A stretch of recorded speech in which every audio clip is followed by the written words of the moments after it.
जहाँ भी इस वक्त हम ये डीडीसी मैडम जहाँ भी हम जाते हैं वहाँ पर सबसे पहले लोगों का यही मुद्दा है पानी का। पानी की जितनी भी स्कीमें हैं हमारी डिफंग हो चुकी हैं।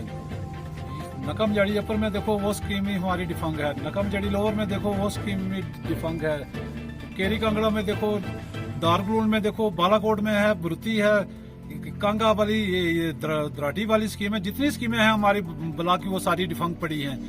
मैंने डीसी साहब से भी गुजारिश की थी कुछ दिन पहले कि जनाब एक्शन साहब को आप कहें कि इन स्कीमों पर आएं और इनकी हालत देखें। अगर कहीं पर डिपार्टमेंट को इतनी ताकत नहीं है, कहीं पर ट्रांसफार्मर कोई 1-2 लाख रुपए की है, तो हम वो मैडम के फंड से वो पैसे इतने देते हैं ताकि लोगों को तो पानी मिले। इस वक्त जहां भी हम जा रहे हैं, आज भी हम ये कलर में गए थे, ये कलर मोड़ा पंचायत है, यहाँ पर एक रोड लोगों ने अब खुद निकाली है। 4 किलोमीटर लोगों ने रोड अपने निकाली है, बाबू मोड़ टू गाई बाया बटंगिया।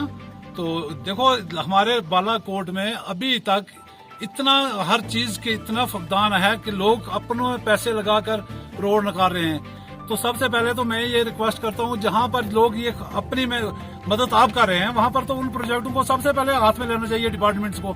इस बार ये इसमें सिटी टाउन्स में हमारे 46 रोड्स आई हैं ब्लैक टॉपिंग के लिए, और बदकिस्मती की बात है कि हमारे बालाकोट ब्लॉक में से एक रोड भी नहीं आई है।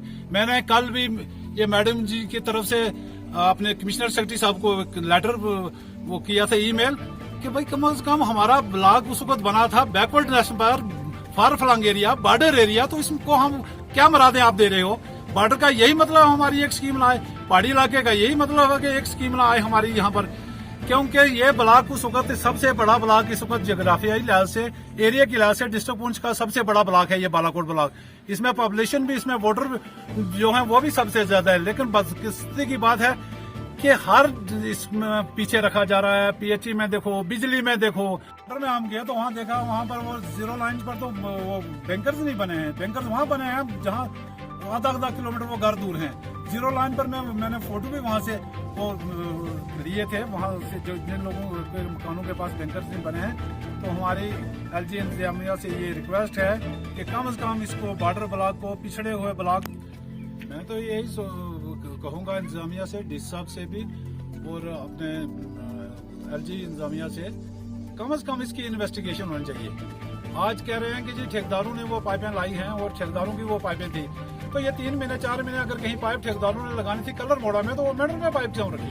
अगर सियोड़ में लगानी थी वो मेडर में पाइप क्यों रखी? अगर परुथी में लगानी थी, कहीं इसमें लगानी थी केरी कांगड़ा में, तो वो मेडर में क्यों पाइपें रखी? और ये सच्चाई सामने आनी चाहिए ना। जब लोग यहाँ पर 10-10 पाइपों के लिए तड़प रहे हैं, बच्चे पानी के लिए तड़प रहे हैं, तो ये भी आना चाहिए, घोटाला जो है ये सामने आना चाहिए, लोगों के सामने क्लियर पिक्चर आनी चाहिए कि वाकया इसमें है कुछ या नहीं है। लोग तो इस चीज का इंतजार कर रहे हैं कि हमें देहातों में हमारे जो रिप्रेजेंटेटिव हैं ये हमारे लिए कुछ कर ही नहीं रहे हैं, इनकी कोई सुन ही नहीं रहा है। हम पाइपों के लिए तड़प रहे हैं और ये बैंकरों से और दुकानों से पाइपें मिल रही हैं। और इसमें एक अच्छे तरीके से हम नहीं कहते हैं, अगर ठीक है इसमें कोई ठेकेदारों की पाइपें हैं या कुछ, लेकिन वो पब्लिक के सामने ये सारी हकीकत आनी चाहिए ना कि असली मसला है क्या। सबसे पहले तो मैं मीडिया वालों का शुक्रगुजार हूँ कि वो हर जगह जहाँ भी हमारी विजिट होती है वहाँ पहुँचे होते हैं। मैंने पिछले हफ्ते में बालाकोट का दौरा किया, तो उधर भी लोगों की यही फरमाइश थी कि पानी नहीं है, हमें बिजली नहीं है। कोई बैंकर हैं जो रोड के पास बनाए, वो बैंकरों की क्या फ़ायदा रोड के पास बनाने का? हमेशा बैंकर होने चाहिए घरों के पास।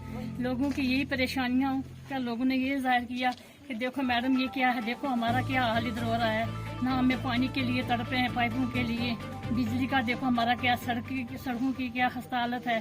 तो हमने देखा, तो मैंने कहा कि हम इंशाल्लाह बहुत जल्द डीसी साहब से मैं ये बात करूँ, मेरे नोटिस में आनी चाहिए तो मैं डीसी साहब से बात करूँगी, आपका कोई मसला हल करूँगी। आज मैंने कलर मोड़ा में विजिट किया, वहाँ कोई रोड का मसला था, वहाँ बहुत लोग जमा हुए थे, मेरी आवाम जिन्होंने हमें स्टैंड किया। उनकी यही फरमाइश थी कि मैडम हमारा पानी का हाल देखो, हमारे बच्चे तड़प रहे हैं, गर्मी कितनी है, पानी नहीं है, बिजली नहीं है, सड़कों का हमारा यही हाल है।